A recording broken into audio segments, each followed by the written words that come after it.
Blake Snell is in the midst of one of the most dominant starting pitching stretches we've honestly ever seen. Let's talk about it. To put it simply, in his first 9 starts of the 2023 season, Snell was trash. An ERA in the mid-5s with an almost identical FIP, and maybe worst of all, his team only won a single game he started.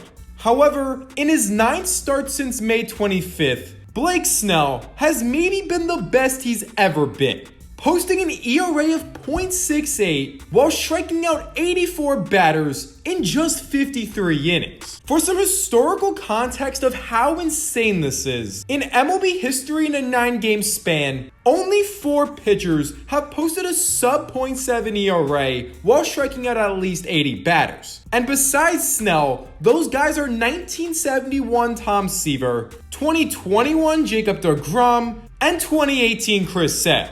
But the real question is, how did Blake Snell turn an absolutely dreadful start to his season to a literal historic stretch of dominance? The first answer is probably a coincidence, but it's too hilarious not to bring up. And that's the fact that this stretch of dominance started around the time Gary Sanchez started catching for the Padres. And funny enough, Snell's worst start in this 9-game span was a game Sanchez didn't catch. So maybe they just have insane chemistry. But in my opinion, it really comes down to his fastball. In his first 9 starts, his 4-seamer was pretty much batting practice. With the pitch being down a mile an hour in velo from the previous season, batters posted a .430 WOBA and a .356 BABIP against this pitch in his first 9 starts, which resulted in a run value of 8, which if you don't know, is pretty gross. However, in his last 9 starts, his fastball's regained its previous velo, which has resulted in his WOBA against dropping 100 points, while the BABIP has only dropped around 20.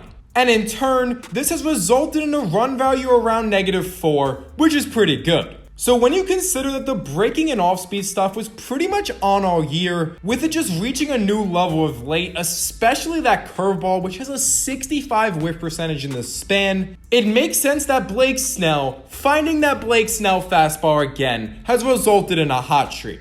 But in the National League that really hasn't had any insane outlier pitchers this season, if Snell keeps it up, there is quite possibly a world where Snell adds another Cy Young to his trophy case.